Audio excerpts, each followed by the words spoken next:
What's up, adventure fans, and welcome back to the channel. Really appreciate you guys stopping by. If you're new here, my name is Sean, my wife's name is G, and together we like to put together some kind of low-key adventure videos for you guys to check out. We just really want to bring you guys with us on the ride, and today we're on another ride, and it's in the new 2023 Rivian R1T. That's the truck. That is the first all-electric truck out on the market right now. And yes, it beat out the Tesla Cybertruck. So here we are, we're gonna talk about it because I've had this truck for about a couple months now. It's got 2,000 miles on it, nothing crazy. Haven't driven it across country, but I wanted to get with you guys and let you know how the truck has been holding up so far, give you that initial review. I know you've probably seen other people's perspectives, but it's nice to get more than one, right? So you want to kind of feel what everybody else is dealing with.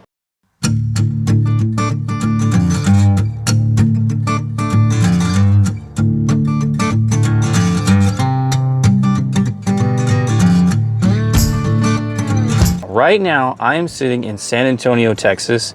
It is 86 degrees and the sun is shining very brightly. It's a beautiful day. But let me tell you, as somebody who is 6'1", I'm sitting in this seat and my head is burning because the sun is coming right through this glass roof. Yeah, it's really cool. It's a unique piece, and I love looking through it at nighttime. I love just, being able to get some of that light in here. And of course, everybody who sees it thinks it's really cool, but it's really, really friggin' hot. It's burning my head right now.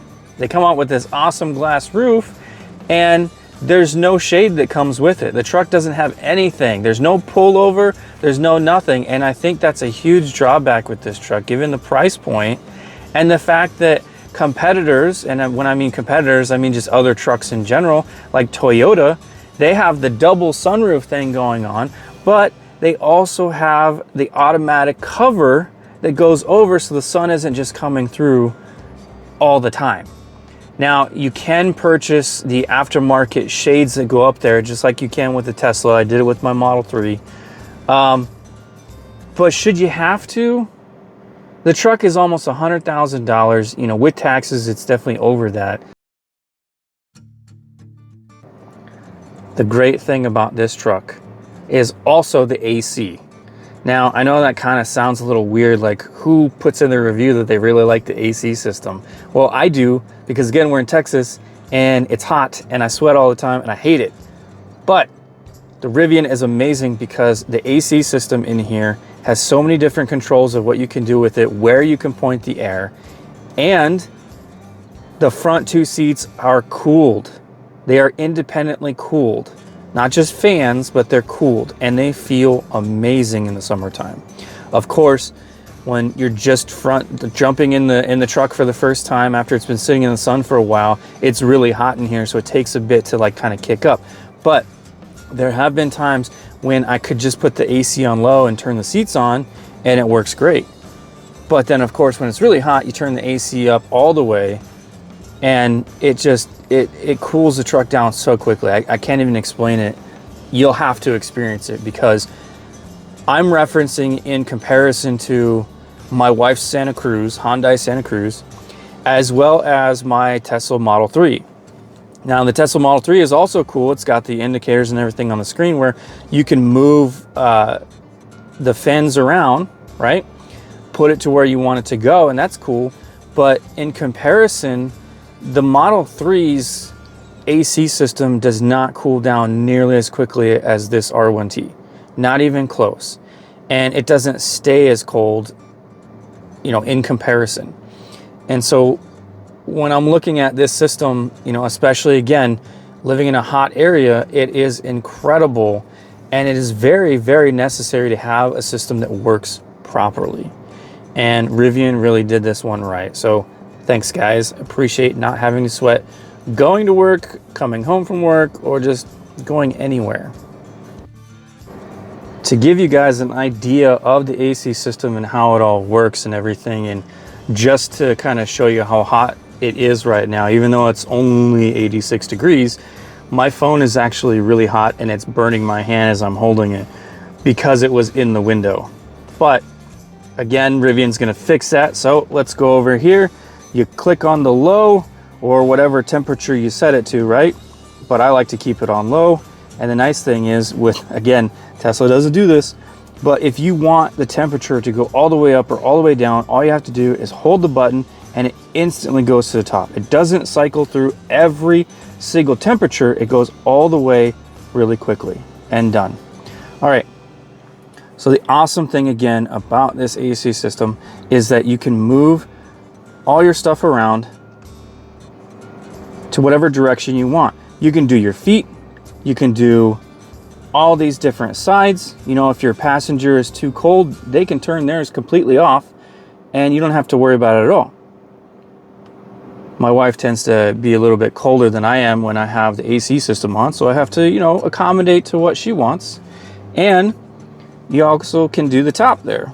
That's pretty neat, right? And it's awesome how much flexibility this truck has when it comes to being able to cool yourself down or even heat yourself up. So really happy about that. I don't think I have any issues with how that works right now. Another great feature in this truck, and again, other vehicles have it, but you definitely don't want to buy a brand new truck, especially at this price point, that doesn't have all the features that you want. So for this one, you actually have voice commands that you can do. Alexa, turn the fan up to 5. Okay. And just like that, the fan is all the way up to the 5th setting for speed or power, whatever you want to call it. And you don't even have to touch it. You can do it while you're driving, not an issue. And look, we just gained a couple degrees, 88 degrees outside, 11:43. It's kind of warm right now. So having that AC is really nice.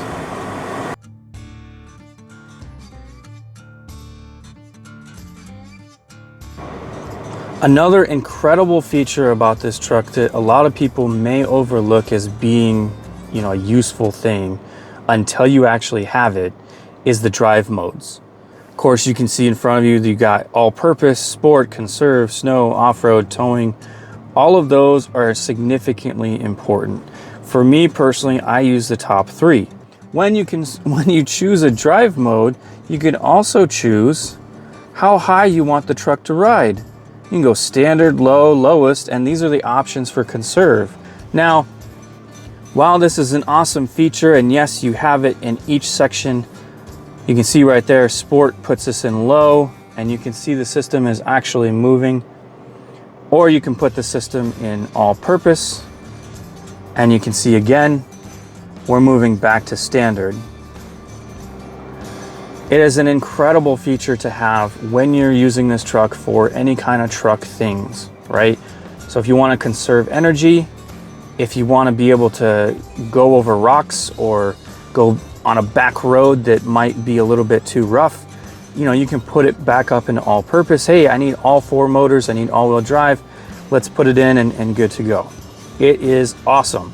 Now, on the negative side of that, whenever you change a drive mode, the system automatically puts you into a different ride height or potentially different. So like all purpose has a standard height, while conserve also has a standard height. And okay, so in this instance, when you put it in conserve, it does ask you if you want to lower the ride height. But if you cancel it, you don't want to lower your ride height, you can't use conserve, right? So we're going to hit conserve, lower ride height, and so it's just automatically lowering it down. So we're going to go back up to standard and lift it back up again. And that's just kind of one of the annoying pieces where it automatically takes off whenever you hit a button, right? So if you want to change modes and you don't want the ride height to change necessarily, and it wasn't in standard for both of them before, it's going to start moving around. And you may not be ready for it. I mean, you may be in traffic and you're jumping around and you're trying to move forward, but you don't want the truck to be going up and down. So that's kind of a negative for me when it comes to using the drive modes and understanding that the truck is going to be bouncing around on its own whenever you hit the button. Another thing that I really enjoy is having this heads-up display right in front of you, right behind the steering wheel. Again, comparing to the Tesla Model 3 doesn't have that. You have to spend a lot extra money for the Model S, the Model X, in order to get that feature. Yes, of course, the Rivian costs a lot of money as well, probably within the same price point to a certain respect. But having this in the Rivian is very helpful. Even though the infotainment system over here is huge, it's also kind of spread out long instead of like up and down like other systems are doing. So having this in front of you, giving you how fast you're going, the speed, and every other piece of information that you could want, it's really helpful, and I really enjoy it. Especially over here on the left, you can see your efficiency, how you're doing with your driving. I'm doing okay, not too terrible. Hold the left button on the steering wheel and you can see your map there for your GPS. Hold it again and then you can get your tire pressure. Those are the only three things that have popped up, but they are still very helpful when you're driving. The only negative that I have about this system setup right here is that if you get back far enough from the steering wheel, like where I'm sitting because I've got long legs, it actually cuts off part of the screen. And depending on where you're sitting, you may not be able to see certain pieces of it. Of course, you can adjust the steering wheel to move it around, but where I'm sitting on a regular basis, what's comfortable for me, it does cut off the screen a little bit, and to me, that's a little bit annoying. Is it a huge deal? No. Again, is it a deal breaker? Definitely not. Just a little bit of a gripe. One thing that I want to talk about is storage space in the Rivian. Now, before we get into the pros of all the different storage areas that this truck has, I want to talk about the one con that I really don't like, and it's the fact that the Rivian R1T does not have a glove box. There's no glove box. There's no place to put your paperwork right there. Instead, they have a couple little cubby holes here on the bottom underneath your seat, which, you know, they could be helpful to put something in there. But, you know, when I first got the truck, I decided to put my wallet and put my phone in there when I was trying to drive, and I closed it, and for a while I couldn't even get my phone out because it got stuck. You know, that wasn't very helpful for me, and to be honest, I don't know why they don't have a glove box. The next piece of storage that we have is the center console here, and it is kind of unique as it has electric actuators in order to open the system, and it's kind of weird. The button is right here in front. You just push it and it opens up both of them. Now, that's a really cool feature. I think it's, you know, definitely futuristic and kind of goes into play with having the electric truck, but it is also something that's worrying for the future. Like, if it breaks, how much is it going to cost to fix that? Well, I went on Amazon, like a lot of people do, and I purchased this little insert that actually gives me more room, I guess more organization to put stuff like coins and my phone and other little knickknacks that you don't want just rolling around underneath. And it easily pops out, and then you've got access to the lower piece. This, I think, was like maybe $20, so nothing too crazy. A little bit expensive for an insert, but whatever, it works. Another cool feature about this truck is the door handles. And again, I know it seems like something pretty simple, but when you look at it and the way that it actually works out, it's pretty neat. When the truck is unlocked, the door handles pop open themselves, and all you gotta do is just pull and it opens the door. No big deal. Hey, Godzilla. Now, I do believe you have the option to just kind of physically open it if you need to. So we're gonna try that out right now. We're gonna lock it. See, it's pretty neat.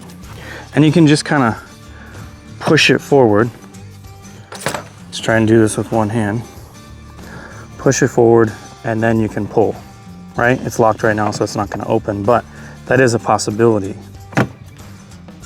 All right, moving on to one of my favorite features of this truck is, again, talking about storage.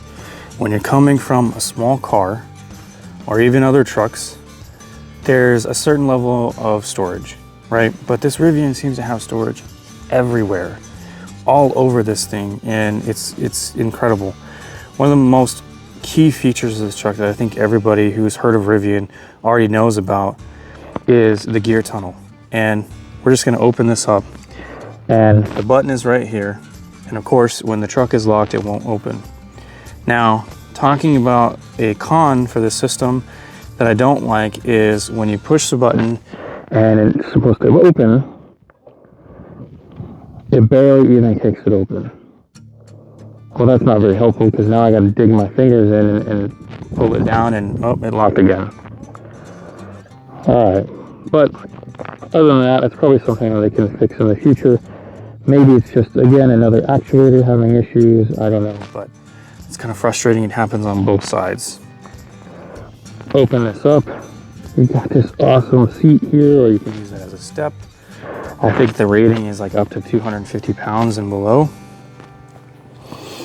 And then you've got all this space underneath the bed and behind the back seat to put all your extra stuff. You got golf clubs, skis. What did we put in here? We put in some kayak paddles at one point. Of course, we had to break them down because I'm not sure that they would fit all the way through, but that's a lot of space. And if you see in the middle, you've got that pass through into the back seat.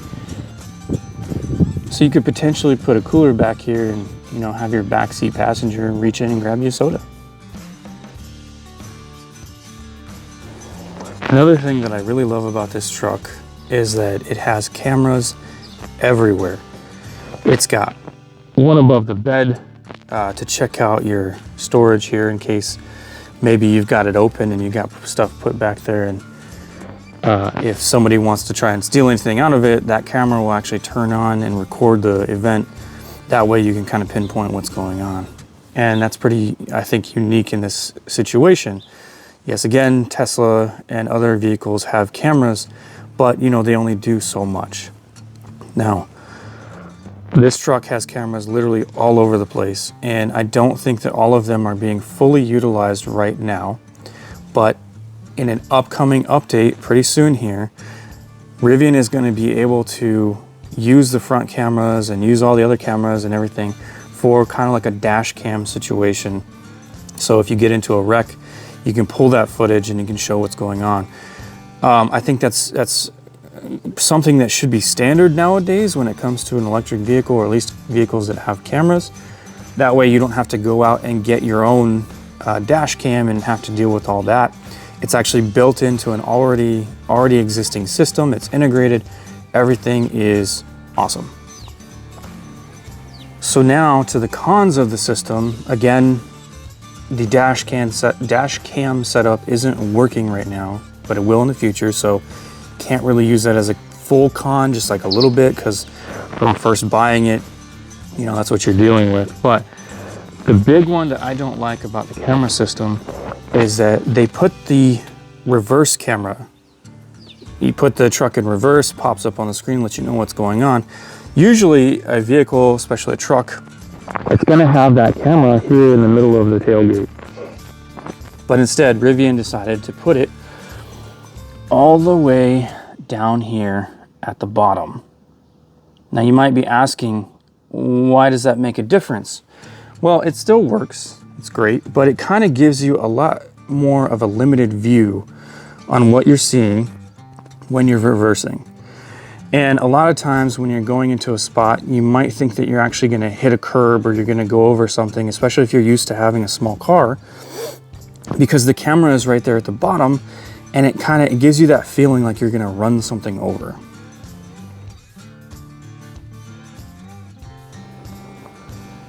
Okay, since this truck has so many amazing features, I don't want to drag this video out too much and let you guys kind of experience it for yourself, especially if you get to do that first test drive or check out a buddy's or even get your own.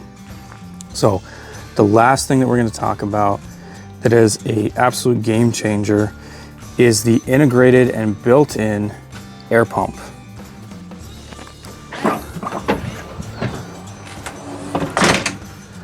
Over here on the left side of the bed, you've got the air pump right here. As you can see, it's got the PSI listed right there on the screen, and you can tell it exactly how much you want it to fill up, right? So if you're filling up one of your tires, you're like, okay, I want to put it to 40 PSI. You can set it ahead of time and it'll automatically stop. The fact that the truck has an integrated built-in air system like that is just incredible. I have learned the hard way that when you're going to be driving around, even if it's just in town or if you're going on a trip, you definitely need to bring an air pump with you in case you have a flat tire, especially if you don't have a way to fix it, right? You don't have access to a tire shop. Definitely don't use Fix-A-Flat. I'm not recommending that to anyone. I've tried it before, didn't help me at all, actually made things worse. But having an air pump actually saved us on a trip, being able to make it home without having to wait hours for a tow truck. Having this built in, you no longer have to lug an extra piece of equipment around, and it's so convenient, and it works amazing. I will say underneath it, you have the locks here for your gear locks. That way, if you want to put your bike or other tools in there and you have the gear cable, I can't remember what it's called, you can plug it in there, wrap it around your item, plug in the other side, lock the truck, and it locks the cable so nobody can just steal it out of the back of your truck. It's pretty crazy, pretty unique. I love it. All right, guys, so that's gonna do it for the video. Really glad that you guys came and checked it out, and I really hope that you've seen something that you enjoy with this truck.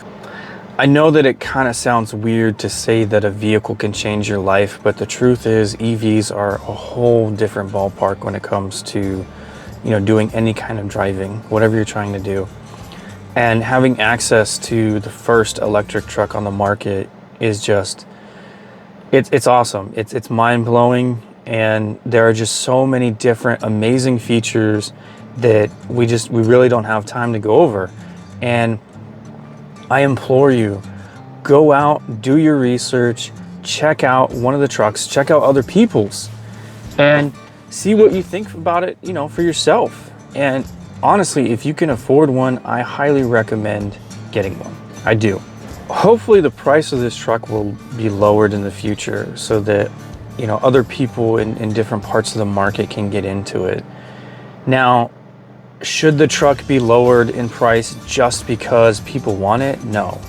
The quality on this truck is incredible. The seats feel great. Everything feels great. Yes, of course, it's a new company, so there are going to be some issues that you're going to deal with a brand new truck, or just the first version of anything. But as the company progresses, I can only imagine just how much it's going to get better, and I'm excited to see it. I really am. I love this truck and all the different features that it has, and it's blown my mind with everything. Just the simple fact that this thing has 835 horsepower, 4 different motors. At least I have the version with the four motors. They're also starting to sell the dual motor, so it's going to be cheaper. Not going to have as much power, but still you're going to be dealing with, like, what is it, guys? Like 500 or 600 horsepower or something like that in a truck. Like, you look at a standard gasoline truck and you're probably going to be getting around 350 to 450 horsepower. That may not be a big deal to a lot of you guys, but when it comes to having an electric vehicle, you have instant torque, instant power, and it just takes off. This truck is over 7,000 pounds. I think it's like 7,600 pounds. And it weighs more than a full-size truck, but it's the size of a mid-size, so like a Toyota Tacoma or something. And it weighs so much, and you can feel the weight. You really can. But even though the truck weighs a lot, the 835 horsepower, the electric motors, just everything combined, it's incredible. Like, you kind of don't really feel the weight anymore once your foot is on the accelerator and you're just going. Of course, when you're turning and everything, you definitely feel like you're in a truck. And comparing this to my wife's Hyundai Santa Cruz, which is another small truck-like vehicle, this definitely makes me feel like I'm getting into a truck. and I'm driving a truck, I feel like I'm in a truck. When I'm in her Santa Cruz, yes, I know it has a little bed on it, I know all that, but it feels like a car. And you might think, okay, the Rivian is a unibody, it's gonna feel like a car, it's gonna feel like an SUV, and it doesn't. It feels like a full-size truck. And everything about it just screams truck. And believe me, again, everywhere I've gone, work, the grocery store, Walmart, whatever it is, there's always somebody stopping me to say, hey, can I check out your Rivian? I've heard all about them. I've only seen them online. I wanna see what it looks like in person. And believe me, I'm more than willing to show people what an amazing vehicle this is. I don't have any issues with it whatsoever, unless of course, you know, I'm busy and I gotta go. But it is just incredible to see just how excited the public is about these vehicles. And I really, really hope that a lot of people can get one. And I know that the production has ramped up quite a bit this year, and I'm excited to see what the company does. And you know, I really hope that you guys can stick around for the ride and see what's gonna happen. Of course, there are gonna be other manufacturers coming out with electric trucks, and that's great.